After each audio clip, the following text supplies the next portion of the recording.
Good morning, everyone.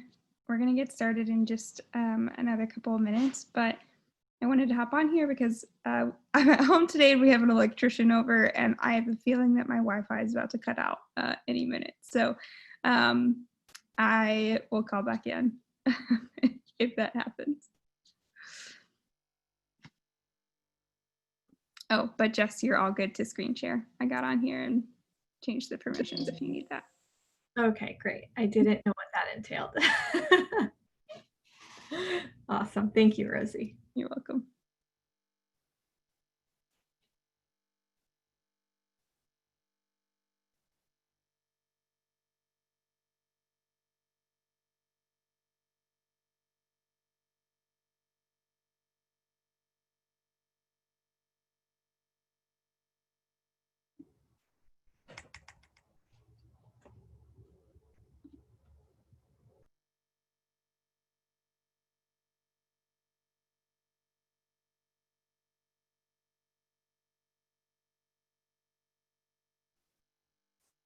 I'll give it about 2 or 3 minutes here, and then we'll get started.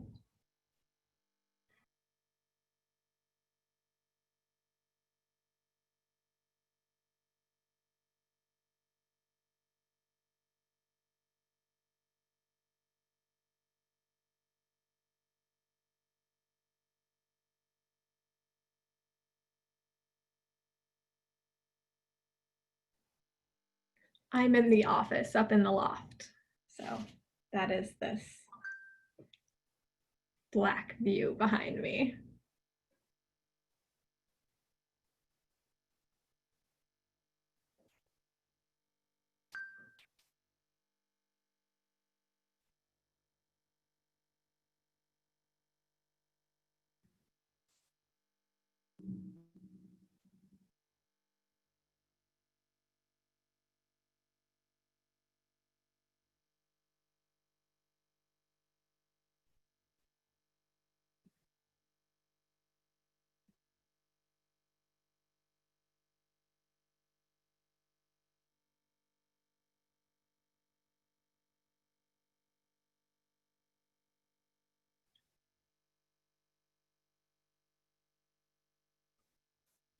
All right, everyone. We will go ahead and get started this morning. I want to go ahead. There's a new face on here. Nick is our newest agent to join.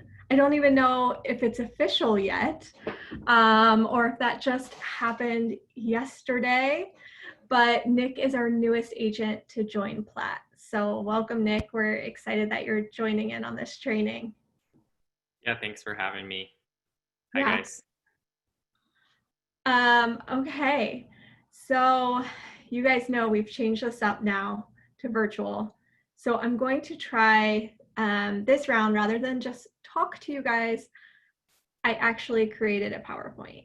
So I'm going to try my hand at presenting in presenter mode. We know I am tech challenged sometimes, so please bear with me while I try to share my screen and get that going for you. Also, note, I like these to be really interactive. At any time, please don't hesitate to unmute yourself and ask a question. I want to hear your questions as I'm going through things. You're not going to disrupt me. You can drop things in the chat, but just know, I bet I'm probably not very good at jumping between presenter mode and the chat. So if you notice I'm not responding to a question being asked, let me know it's there, because I don't think I can see things when I'm in the presenter mode. All right.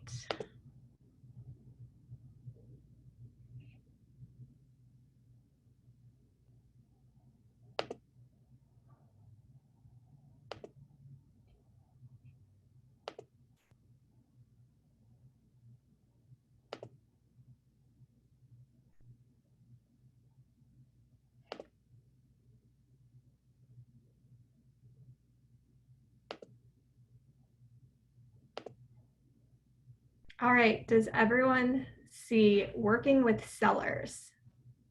Awesome, great. So today we're going to kind of hit on the beginning process of working with sellers, what that looks like, how to get prepared to work with sellers, and maybe your first listings. If you've had listings before, there's probably some stuff in here that you will be able to take away and add to what you've been doing. So never feel like, hey, I've had a listing before, I think I know everything that's going to be shared today. I found even 8 years in, I am always learning that I can add things into what I'm doing for my clients that really helps add value or sells myself. So let me know as you have questions and we go through here. So what tools should you use when you are working with sellers? We have a number of tools that we are providing for you guys through the brokerage with really great resources. Now, you don't have to use all of these, but definitely worth taking your time to go through everything that's offered. You don't have to use it as we have it set up. You can change it and tailor it to your branding, your style. Pick the pieces that feel most relevant for you or that you feel comfortable with and run with it. So Canva, a great resource to kind of create that print material that you might want to take to your clients when you're meeting with them. So go in there, there is a seller folder. It has all kinds of sheets that will help educate your seller on the process. We'll go over a number of these over the next hour. There's also a listing consultation PowerPoint. I will go over that during this. I think it adds a ton of value for you as an agent to organize your thoughts, make sure that you're adding value in answering all the questions that your sellers are going to have. Matrix. We know that that is a resource. It's one of our greatest resources. It's going to allow you to pull comps. It's going to allow you to research the property and the sellers. So you can go in there, see if it's been listed recently, how much they purchased it for. You can also go a step further, go into Realist and pull property tax records and make sure that you're actually speaking with the owners of the property. Google Forms. Just really fast. What is Realist? I don't know that. Yeah, that's Matrix. Great question. So you can access Realist through Matrix. So up at the top, there's a bar and you will notice where it says Realist. That's going to take you into the tax records of the property. It's just an easy jump over to the county records. And from there, you can see who the legal owners are of a property. You can even go in and pull the tax ID card. So you can see like the sketch of the boundaries of the property, see square footage, how it's listed with the county. So that can be really valuable. Cool, thank you. Yeah. Google Forms. So our email is set up through Gmail. So we have Google Forms available to us. I think anyone would regardless, but I like to use Google Forms. I have a survey set up for my sellers. We'll dive a little bit further into that, but shortly after I speak with them and before I meet with them in person, I send them an email and it has a link to a survey where they get to fill in all kinds of information about themselves and their property, which really helps me prep for that listing appointment. So I encourage you to look into Google and see the resources that are available there. Also, Matterport. You guys know we have a really great rate for Matterport that's offered through the brokerage. If that's something that interests you, I think Matterport is an extremely valuable tool, especially now that we have COVID It allows sellers to feel a little more comfortable with having people into their home if they think that they've been able to do their homework, do that virtual tour, and they're coming because they have true interest in their property. I have always used Matterport since I've joined Platt. I've used Matterport because when it comes to meeting with sellers and showing them how you're going to market their property, I found not many buyers truly use Matterport or have understood it, and I think that's growing. But sellers love it, and they think it's a great tool. They love to share it with their friends. They love using that to market their properties. And then photography, the brokerage is working right now to make photography easier for our agents so that you're not going to have to find third-party vendors. You still can if you want, but Rosie's done a really great job, and we're going to be introducing you to 3 photographers that we think do a really nice job with photography, and it's what we would consider kind of Platt quality, so to speak.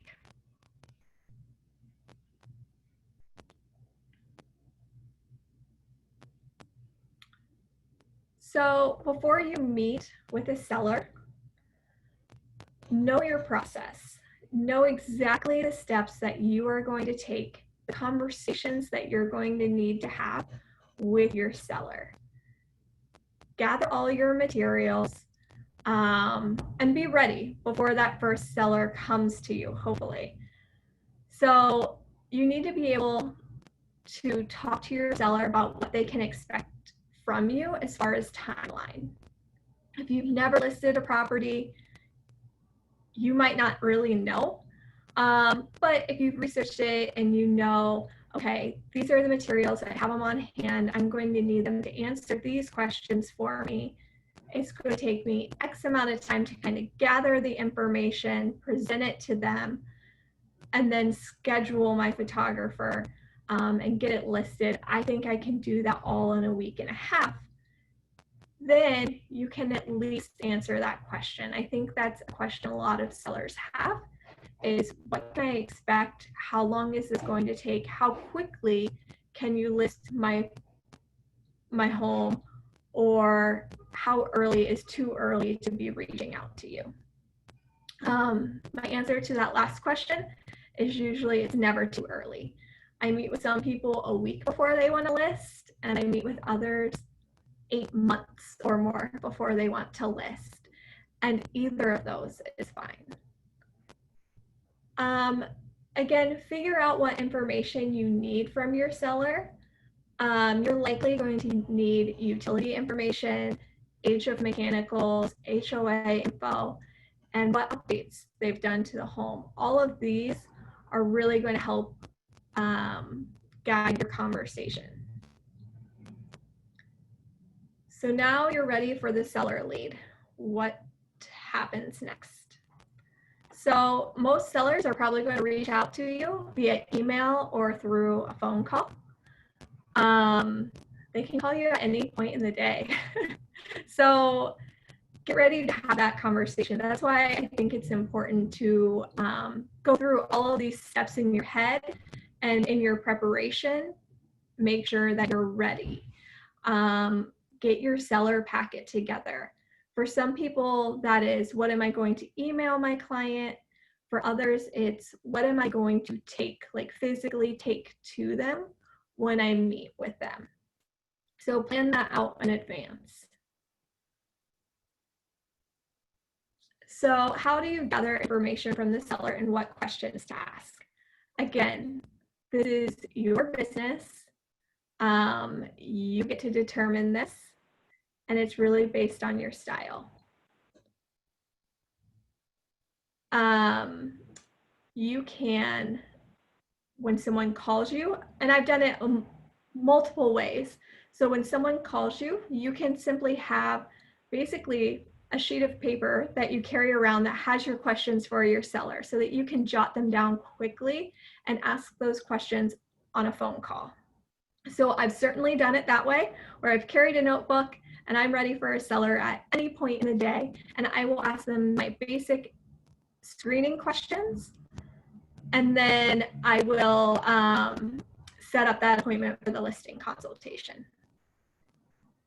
I've also had that basic phone call where I'm just kind of getting to know them over a 10-minute phone call and setting the appointment for the listing.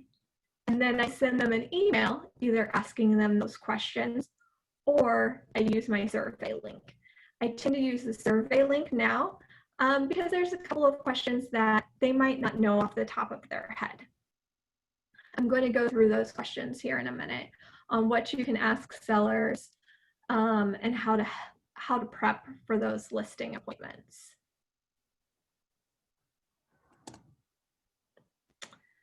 So when you're asking those questions, whether it's over the phone or you're emailing them and asking them questions, you need some basic property information. This is one of the sheets that we have in Canva. So you can simply drop this in to .loop and send it to someone for them to fill out. You could email it over to them. I've taken a lot of these questions and put it in that Google form for a survey. Or you can print these out, carry them around in your folder, and ask these over the phone. But you need the property address first and foremost. Legal description, no one is probably going to know their legal description. That's something you're going to find off of the tax records. Number of beds and baths, always ask this question. Even if they purchased it a couple of years ago, they could have made changes to this, or the tax records or the old listing could be incorrect. So I think it's a really important question to ask. Square footage, again, it might not be something they know. You don't have to use this line for line and ask all of these questions. I would say edit this down to what you think is going to be most helpful for you. You can ask people how long they've lived there. What upgrades have they made since they lived in the home? I think this is one of the key questions. It's one of my favorite questions to ask because if they've purchased it in the last 15 years, we probably have pictures. You can go back, look at the history and pull the old pictures, which I love to do because it gives me an idea of what I'm walking into. But if they've made changes and updates, I need to know about that because they might not have that 1950s bedroom anymore or bathroom.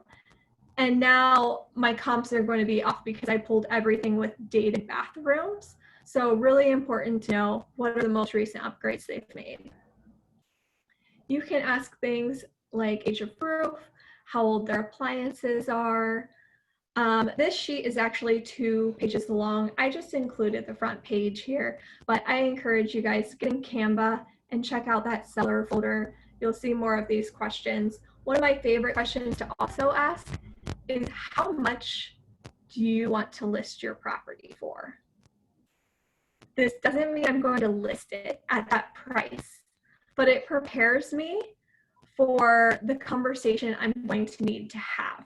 So I will have done my homework and sometimes I spend an hour or two pulling comps and really looking over all the pictures and the details.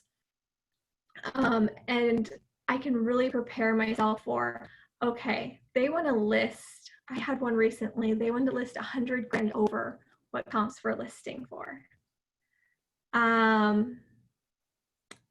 That was a hard conversation to have, but I was able to prep myself in advance because I knew what I was walking into.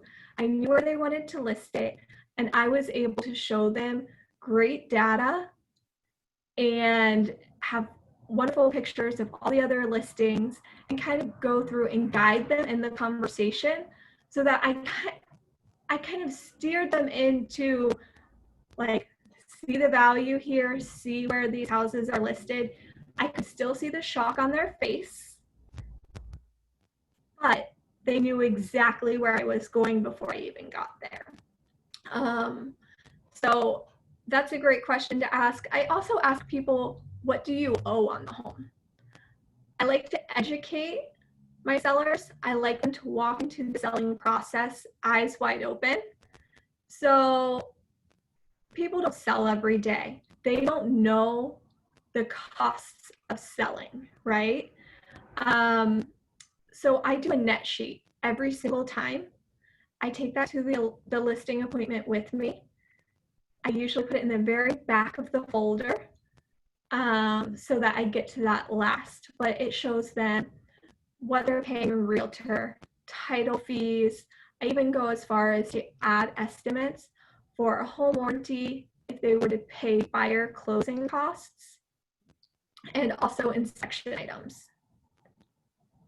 If you're working through your first house, you might not know exactly what those things are going to cost. Ask other agents, kind of work through that. What's the age of the home? What condition is the home in? Be honest with your clients. Don't tell them this is what you're going to spend on repairs, but say, this is my best guess based on the age of your home. This is what we typically see. It is an estimate. It's not the number that they're actually going to get back when they sell their house, but we hope that it's close.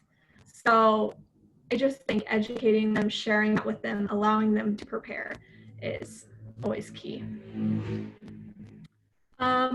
Listing intake. So this is another form available in Canva.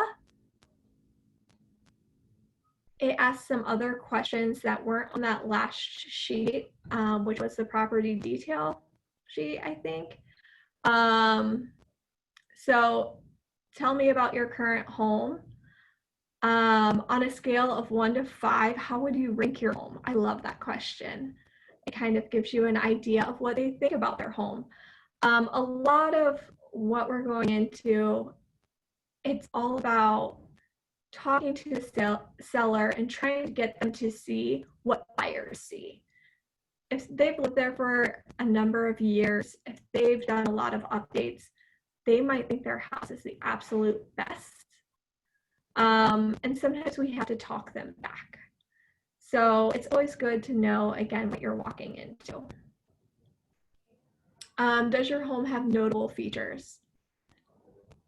It's always good to know what people think about their home. I'm working with someone right now where they absolutely love their patio. I probably wouldn't have noticed much about their patio, but when they answered these questions, it was all about their patio and how it was like the best place, and how they thought that's what made their home special. So when I walked in, I made sure to acknowledge the patio, really appreciate it. And I'm definitely going to be including something about the patio in the listing description and in photos, because I know that's important to the seller. And if I don't sell that feature, they're going to be upset. Also, it's probably something that can catch a buyer's eye. And if I'm just doing a quick walkthrough of the home, maybe not something I would hang on to. But it's always good to know what people enjoy about their home and what they think is special. That's often what the next buyer is going to also enjoy. Motivation. I always ask motivation. Where are you going? What are you doing? Why are you selling? This is going to come in handy as you're talking to them about selling, as you're talking about price. It sometimes gets people to the point they need to sell. So, hey, Mr. and Mrs. Seller, you know, if we push the price, you might not be able to get to Florida before winter. I know that was your goal, was to get to Florida before winter and buy your new home down there. If we list at this price, I think we'll sell in the first 2 weeks and you'll be able to move on and get down to Florida by October, like your plan. So really speaking to their motivation, I think is sometimes really helpful. I'm going to, let me see here. Are there any questions being asked? No? Okay, thank you.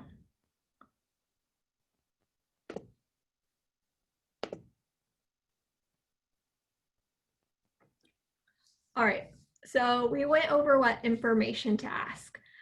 Again, I think you can add things to that list. You can take things away from that list. Really tailor it to you and your clients. So let the seller know what to expect at that first meeting. So still, this is the first contact. They either called us or emailed us. We need to get into their home to see it. That's how we really decide on value and what it should be listed at. So tell the seller what they can expect. I try to keep my listing appointments to 1 hour. From the time I walk in, it's 1 hour to go through everything, view their home, go over my listing material, and then leaving. It often will go about 1 hour and 15, but I really try to watch the clock and be mindful of their time. You are sharing a ton of information. It's overwhelming. And then to stay for a really long time and continue to give them more and more information can sometimes feel overwhelming. So I find 1 hour is about the right time. So let them know what to expect with that appointment. They will often ask, are you bringing a camera?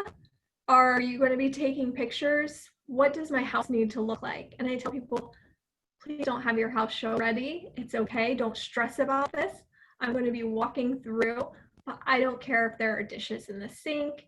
Like, your house does not need to be show ready for me. Let's just have the appointment. Don't stress about it. I'm going to give you a few pointers.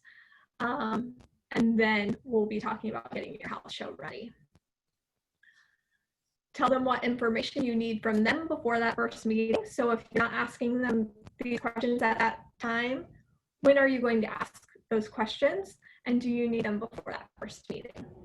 And then what will you be providing for them? I like to tell them, hey, I'm going to come to your house. The appointment will take about 1 hour. I'm going to walk through your home, and then we're going to sit down. I'm going to go over what it's like to sell your home with me. And then I will show you the comps and the data, and we will talk about what would be an appropriate list price and what the next steps are. So they know exactly what we're doing. Net sheet, I already hit on this. I always take a net sheet. I put it in the back. I take a folder. So usually at these trainings, I will show you guys my folder and what I'm taking to appointments. Obviously, that's not as easy to do over Zoom. So I've tried to include those here in this presentation. But I have a net sheet. I put it at the back because people will get distracted by this net sheet. They'll just focus on what their proceeds are or what they aren't based on what they thought they were going to be. So I always hide it in the back. Most people will not go through that folder before I tell them and guide them through the folder as we're going through the presentation. But last week, yeah, I had a client, an accountant. He grabbed that folder and immediately flipped to the back, like he's done this before, and pulled that net sheet out. And I was like, oh man. And then that's all he wanted to talk about was the numbers, which I expected that with an accountant, right? So I always say to take your client's lead. It's important to share all the information and hit on every single point, but also try to read your client. What is their personality? They don't want to go through this long presentation. I try to skip through and hit the highlights. And I asked him, I said, hey, I'm going to go over that net sheet towards the end. We're going to go over a few things first.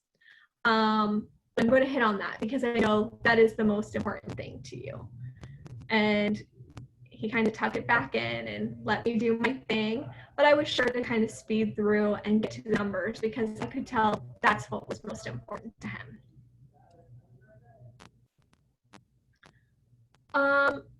So we've talked about taking comps with you. You're going to pull comps. That's how you're going to determine value. When I go and meet with clients, I'm a very visual person. So I assume a lot of people are visual as well. I think that's how people will determine value, by seeing other homes and maybe some of the features that that home has over theirs. So what I do is I do a quick CMA. You can certainly do a full CMA. That will provide you with like, I don't know, somewhere between 30 and 40 pages of information and data. I personally find that overwhelming. So I have always done a quick CMA, which is the quick little spreadsheet that you get from Matrix. It's right here. So if you've gone and pulled your comps, you have your active pendings and solds that are similar to the home you're going to see. You do a print to PDF. You click down here when you're in Matrix, and you can select the quick CMA. That puts it in a nice spreadsheet that's easy to read and has the most important data points, or at least what I think are the most important data points. It's not overwhelming, but it's also not visual. So it's just numbers on a sheet. So I like to go a step further. I want them to see what each one of those comps actually look like so they can compare their home.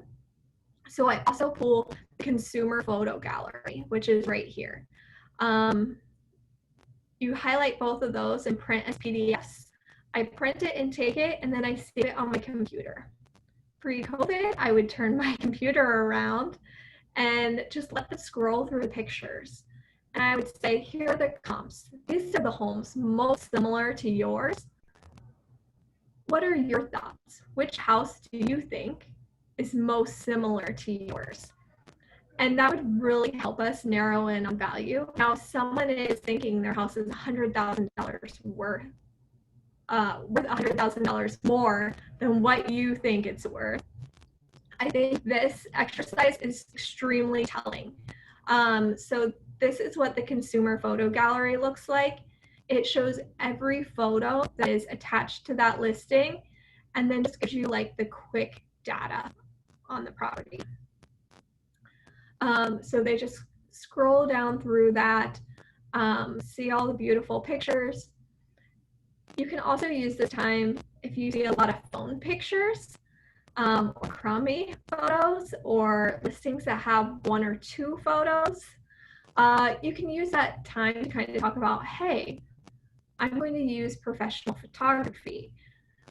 This is how I'm going to market your property to make it stand above the rest of these. Use this all as a time to kind of sell your services and prove your worth to your clients, but also have them understand value.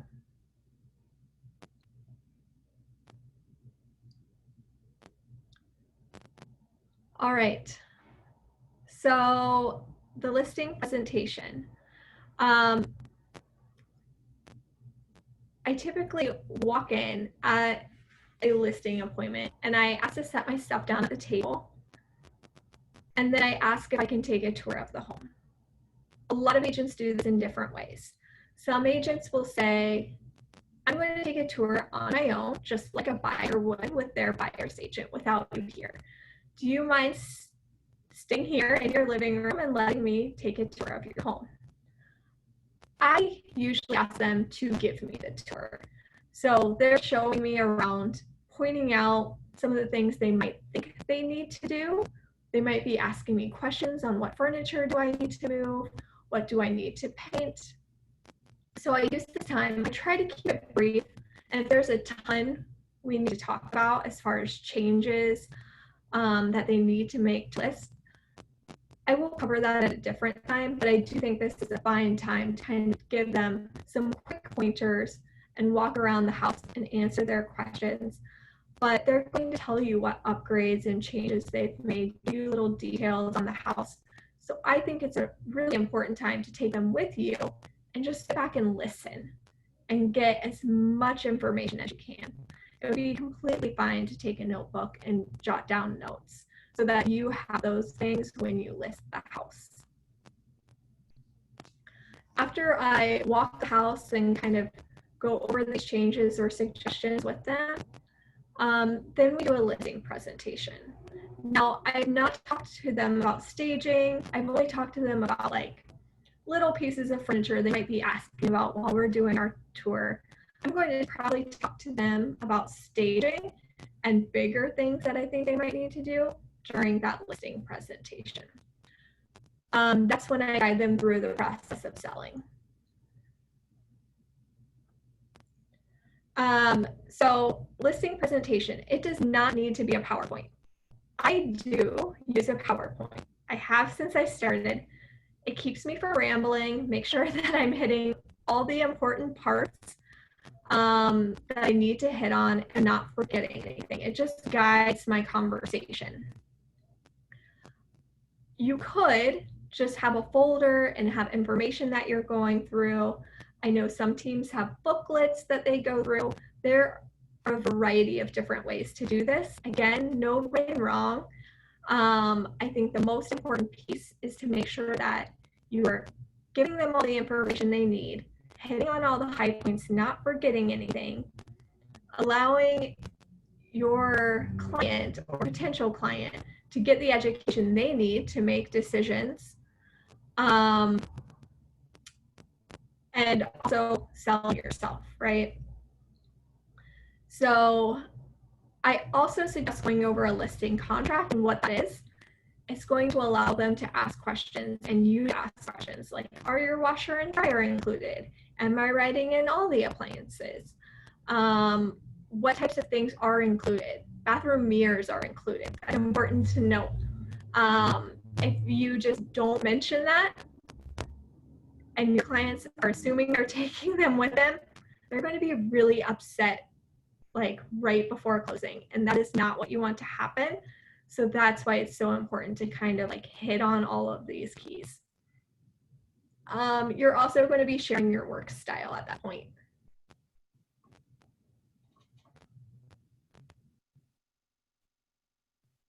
All right, so we do have a Plaque Collective branded PowerPoint that's available for you guys. This is in Canva. This is the listing presentation in Canva. I included it here so we could just kind of fly through it. If you haven't seen it before, please take time to go through it, decide if you want to use it. I think it absolutely shows you some of the highlights of what you need to hit.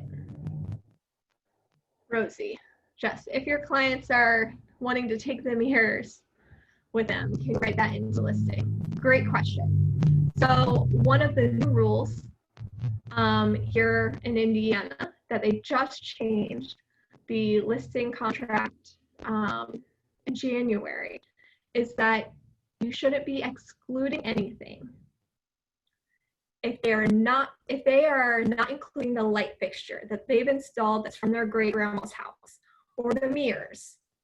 They need to remove those things prior to putting their house on the market. I have seen agents, maybe they're not aware of the new rule, maybe they're just sticking it to the man, but they are still writing this into the agent-to-agent remarks like dining room chandelier not included. That is not the correct way to do it any longer. So please encourage your clients to remove those things. When did this change? Go ahead. When did that change? January. Okay. Yeah. So that also means thermostats. So I've had clients want to switch out like the smart thermostats. They cannot do that any longer. They really need to leave what is there. And it even says in our listing contract that it includes all the smart thermostats. Includes TV mounts. So make sure you read through that. It does not include curtains, but the curtain rods are included in a home sale. So going through and hitting on those things can be really important. If us agents aren't aware of that, and there's a number of agents that aren't aware of what's supposed to be included and what's not, we can't expect our clients to know. So that's really important to go with them. I've had agents that I know print out that listing contract and highlight some of that verbiage and include that in their listing packet so their clients can review it and feel really comfortable with it and ask questions. Michelle asked me a question here. She asked if I pay for photography and staging. So I typically always pay for photography and Matterport on every single listing. There have been exceptions where I'm not doing a Matterport, or on lots, I don't do photography, we just do phone photo. Staging, I typically, and I think this is for each agent to decide, but I've typically always leaned on the client to pay for that. I want them to buy in. There absolutely have been times where I offer to split that, or you can split it and then add a fee on at closing where you're getting paid back for, you know, fronting the money for staging. So I've seen agents kind of address that in a number of ways. All right, so listing presentation that we have here in Canva for you guys. This is really nice. It's on point with our branding. We have a screen where you can add some information about yourself or your team. Again, this is something for you guys to change and edit to what you think is most appropriate for yourself and what you feel comfortable with. But this is, I mean, a great go-to place to find this and help guide your conversation. So it has some stats on Plaid that will help sell yourself. And then it goes over what you're going to offer as an agent. What value do you bring to the transaction? Why are they paying you? I know personally, I have gone in and completely retailored this to be my own. I love the graphics on this. And I mean, mine's very similar. I just changed and kind of edited it to a way that allowed me to have a conversation that flowed well with what I'd been doing. So if you're newer, you might just adapt to this, which is great. What is the process? So walking your clients through the process. What can they expect with listing their home? You can talk about home improvement, photography and staging. Talk about how showings work. They don't know if they've never done this before or they've done this 10 years ago. They might not be familiar with how easy all of this is now. They get text messages for showings and they can say yes or no to approve those showings. So just walking them through that sometimes really puts them at ease. They'll get feedback for every showing. You can set this all up through showing time, which again, the brokerage is now, we have a showing time account. So I don't think we have any reason not to use showing time and to make that really easy on ourselves and our clients. You can talk about getting an offer and then what happens after you have an offer, after you've negotiated through that. That's when we have inspections. That's another round of negotiations. And I think that's important to walk your clients through. Appraisal and then closing. And I usually try to remind them from beginning and to end of this process, when you get an offer to closing, it's typically about 30 days. But again, that's something we can negotiate on. Hey, Jess, when this is just, can you go back to that slide? Sure. So I've noticed, and like, obviously like a bunch of agents do this, Plaid agents do this, but like saying we're reviewing all offers at a certain time. So I don't know if that's something then, do you tell them that during this listing appointment? Do you say, is it just based off of like popularity of the house? And how can you like legally do that with, I'm sure it's legal, but like what's the way around, you know what I mean? If like, I guess, I don't know what I'm saying. That's a great question. And again, I don't think there's a right answer. Okay. Every agent is going to market a property differently and find a rhythm that feels like the right rhythm. So for me, I always have pictures taken on Monday or Tuesday of every week, and I list my properties on Thursday. So I tell my clients that at the listing appointment. I list my properties on Thursday and I don't allow showings until Friday. What that does in this market, and again, this is my opinion and experience, that allows us to get the most amount of people in back to back on Friday and Saturday, which creates urgency in a buyer. So if on Friday and Saturday, I see that all of a sudden we have 8 to 12 showings set up in that first 48 hours of showings, I usually have a strong indication that there's going to be an offer right away. So I am not one to go ahead and put an agent to agent remarks the day I list, like we will review all showing or all offers on Sunday at 2 p.m. I usually kind of wait for the market to speak. I guess I'm a little superstitious. So it's more just preference. It's preference, absolutely Okay. preference. But I do think it's a wise decision if you see that the market is responding well to your listing to set a timeline. It allows your seller to make a really smart decision and to have every offer in front of them at the same time. So I'm a fan of that. It allows everyone to know the expectation.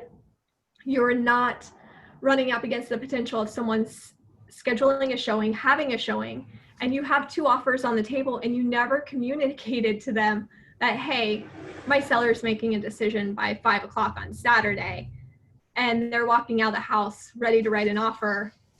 And you're like, oh, I'm sorry. Yeah. We already had offers, it's sold. Indy's a small market. You'll run into agents over and over again. I think keeping them informed, it goes a long way. Cool. Thank you.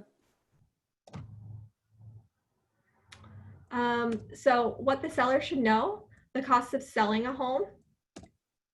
So you can talk here about how some of these things work. You can talk to them about your commission, closing costs, if you think that's going to be something that buyers ask for on their home. Home warranty, if they have really old appliances or HVAC, maybe you use this time to talk about a home warranty. Oh, I don't think I clicked. Taxes, you can talk about taxes. You'll notice on the net sheet, they will get credited for a large portion of the taxes because we pay our taxes in arrears. They will then get a check about 30 days after closing from their escrow. So they will be crediting the buyer at closing for the time that they've lived in the home up until closing, since we pay our taxes a year back. And then you can talk about the cost of repairs. You've already walked through their home, so you can point out some of the things that might come up on inspection. Next steps. Talk about property preparation. So this is often where I hit on staging. I have a whole slide that I created on staging. So I know Michelle brought up staging. I have a slide that kind of shows some before and after success stories of staging. And it allows me to talk about what changes they might need to make to ready their property. You know, I tell people it's a time to tuck everything away. We tend to have a lot of things out. Everyone lives that way, but buyers in today's market want to live like they live in a magazine, or that's how they envision themselves living. So we need to market your property that way. So we're clearing everything off the countertops and putting it away. I might talk about the ugly couch in a very tactful way, and how we're going to slip cover that or replace it. But it's a good time to hit on that. And I always tell people, like, let me help you. If you have questions as you're readying your property, call me, have me come back out. I'm happy to be like your eyes on this. I just picked out paint color for front door the other day. Client sent me a text message, was like, you said to paint the front door, what color? And they had the paint samples like on the door. and I picked purple. So I hope you guys like purple. And then I talk about price. I tell clients, I don't price your property, the market prices your property. So I'm going to show them the comps. That's what I do after this presentation. I'm going to show them the comps and we decide on a price together. I think it's really important to give sellers control and to let them know they're making the decisions. So I always try to mention that. And then we talk about list date, marketing, how we're going to do photos and Matterport, and lock boxes and how showings work.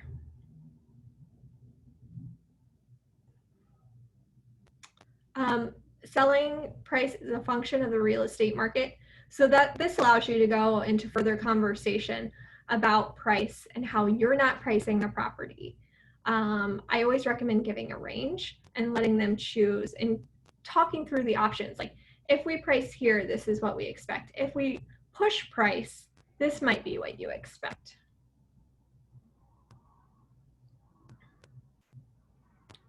So that is the presentation that we've provided for you guys in Canva. So go there, make your own, and get really comfortable with it. Jess, do you mind if I jump in here for a second? Sure. Yeah, guys, I just wanted to say, and I know Jess has mentioned this already, but all of those, the things that she's pulling up in Canva and in our Google Drive, those are all templates and they're for you to use. So especially in Canva, there's a really easy way, and I'm happy to walk any of you through this at any time, but you can go in and just click on like your team documents and go in and edit the template and make it completely yours. Same for in the Google Drive, you can just go in, make a copy, and make it your own as well. And then if you're ever in a hurry, Michelle and I have a bunch of these documents printed off and just ready in the office. So if you're ever like dashing to a listing appointment and have forgotten whatever you need, we have folders and all of that stuff printed out for you, so you can just grab and go. Back to you, Jess. Yeah, a great reminder too, you guys, I flew through that. I'm going over the process as a whole here, but if you ever want to go dive deep into a listing consultation and you're like, hey, Jess, I want to see your listing presentation. I want to see exactly how you give that. Let's sit down in the conference room and just like pretend like I'm your client. I am happy to do that. I don't think my way is the only way of doing it. It's one way of doing it. So use our other agents in the office as a resource and ask people what they take on their listing appointments. You'll probably get 100 different answers. And I think creating your own is that's what makes you feel really authentic and yourself. So after I go through the listing presentation that we just did, that's when I pull up comps. So they have their folder, I've printed the comps, they pull out their comp sheets. I usually turn my computer around and let them scroll through that consumer photo gallery that I showed you guys. And we talk about value, we look at pictures, and really get a good feel for what could their listing price be. So at that point, I often give them a range. I also go ahead and show them the net sheet and I say, I base this sales price off of the comps that I'm showing you here. And I kind of walk them through what that net sheet looks like. Then I just ask them, what questions do you guys have? I mean, that's it. That's the end of our meeting, so to speak. So I answer their questions and that usually takes a while. And then we talk next steps. So we'll go through what they need to do to prep their house, talk about timeline and what their goal is. A lot of people, they will say, I want to list on this date. A week out, they haven't completed their prep items. And that's okay. I always tell people, like, that's okay. If you haven't finished painting, if you're not ready for photos, let me know like 2 days in advance if possible, and we'll push it a week. I want my client's house to be presented in the best light. So it's important that they're ready and not that we're meeting a specific date. That date is the date that they set, and that's their goal. If that changes at any point, we're just going to change the paperwork and change the timeline for them. And then expectations. I always talk to my clients about how often are you going to hear from me? What can you expect if your house is on the market anytime at all? Are you going to hear from me every other week? Am I going to email you? Am I going to call you once a month? I recommend calling them more than once a month. Usually if people don't hear from their agent but once a month or once every 6 weeks, they're getting upset.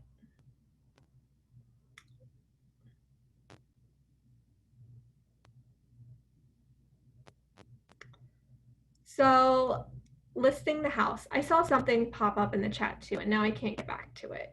There it is.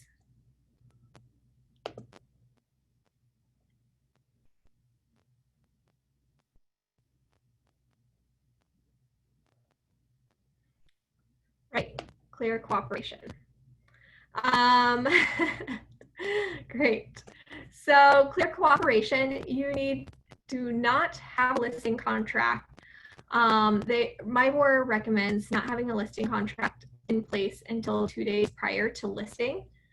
Once you have a listing contract in place, you cannot market the property. So your client can't market the property, you can't market the property. Marketing is telling people that it's coming on the market, telling them what it's listing for, having them come through. You're not allowed to show the property unless it is available for showings by all agents. There is a great graph on my board to get into Matrix about clear cooperation and the different listings types that you have available. So we have office exclusives, temporarily off market, and then just your standard active listing. Each one of those has different guidelines on what you can and cannot do. So please get in there, look over that. If you ever want me to email you that graph, let me know. But it's pretty easy to find. Just familiarize yourself with what you can and cannot do when listing a property. Coming soon. Go ahead. Do you see people violating that a lot? Well, our new rules just went into effect in May. Okay.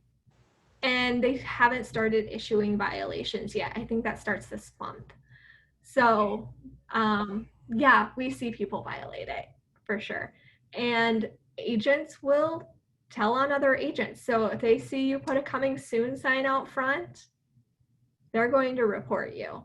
They'll even report you if you have done it correctly. The correct way to do a coming soon is to have it listed as temporarily off the market. You have it in the BLC, other agents can view it as temporarily off the market, but they cannot tour the home with their clients.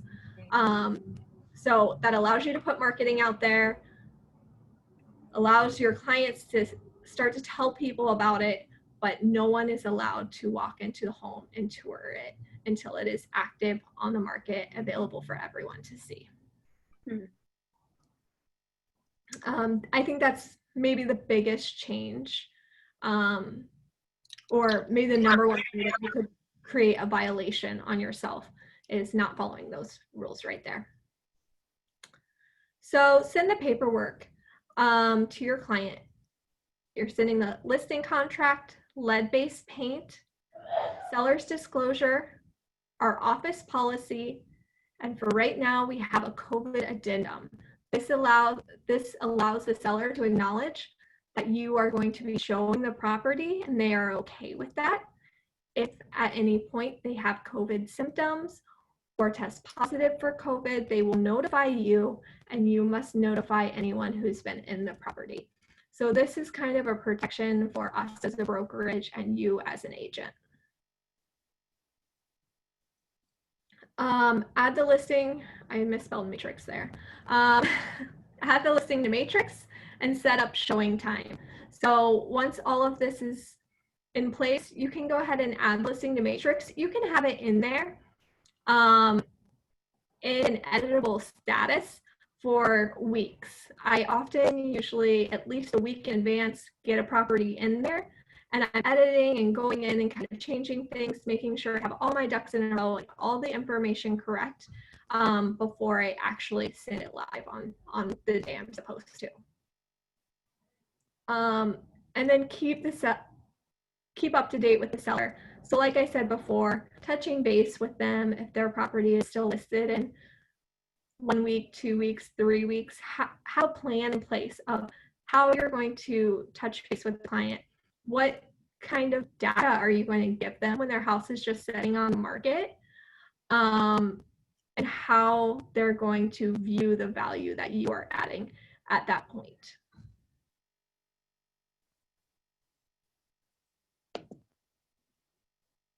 So that's it, guys. What questions do you all have? You all think you can list a house now? No problems, no questions? There are always questions. I still have questions. This is one thing you talked about on another call, but and it might be if you want to sidebar this, but painting, I feel like everything I've heard, everyone's like, they gotta paint the house. Everyone, did they paint the house yet? Have you painted the house? Like that's the thing. So can you just like briefly touch on, is there a threshold of paint, or is it just like if it looks gnarly, like what's the vibe on that? That's a great question. I think, again, no right answer, right? What is the price point of the house? What is the seller's expectation? What is their hope? We know that a move-ready turnkey house sells the fastest in this property. So that means that if buyers are not coming through and saying, oh, I need to paint that, I need to paint all the trim. So I usually recommend that people touch up high traffic areas in trim. If they have any wild colors, they're painting that. First impression, I usually always have them paint the front door, the trim on the exterior around the front door. So those are all things that you can kind of gauge and walk through on what is the price point, what is the expectation.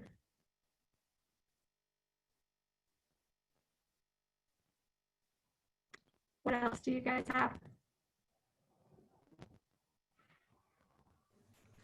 Hey, Jess. Hey, Andy. Hey, I was trying to think of it the other day when I was talking to somebody, but what is it you say to people when they balk at your commission rate?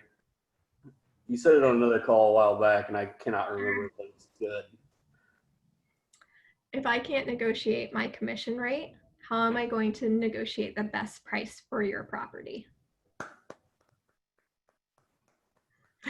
And then you just walk out.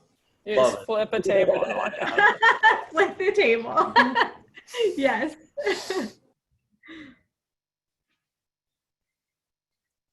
What else? That's what I thought. Thank you.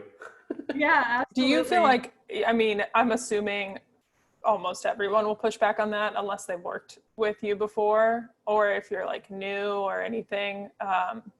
And obviously that has to get like funneled up to like a team lead or a managing broker anyway. So have you had people just be like, I'm not going to leave this conversation unless you change this? Mm-hmm. And do you just say like, what do you do? Great question. So I give it a solid chance at, like, I give them my spiel about negotiating commission, and then I say, listen, my time is valuable. I'm going to work incredibly hard for you. I have a family. I answer your calls on the evenings and weekends, and I make myself very available. And for me to do that, I need to charge a certain rate. Relating to them on that way, I think usually helps. And I'll usually let them sit on it. And if they see my value, they almost always come around. I typically make exceptions for friends and past clients. But those aren't great exceptions. It's still definitely within like realtor normal commission rates. But I want to work just as hard for my friends. And so I have to pay myself well to work really hard. Yeah. Like that's a lot of time. And your time is valuable. And I think I've said this to a number of you newer agents, that as a newer agent, you have time. Most of you have a couple of clients that you're working with at any given time. Your time is valuable. So while you might not have tons of real estate experience, you are going to be able to devote so much time in helping them. And that absolutely is the way to sell yourself. That you are going to give them all of your attention, and that you're really going to take the time to do what you need to do for them. And then you have the resources of the brokerage to fall back on.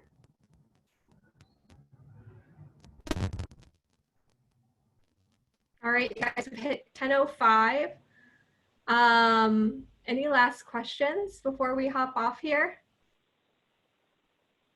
All right, I want all of you, if you have questions, if there's any of this material that I kind of hit on that you want to know more about, you want to do a one-on-one on how to create a CMA package, reach out to me. I'm always happy to help. We can get a small group together to go over this and do a more in-depth kind of training on it. So thank you guys. Rosie? Thanks, guys. Yeah, thank you. Tomorrow, Lara Paul and Cheryl Davis are joining us and teaching us all about title work. So hope you can come for that, and we'll see you soon.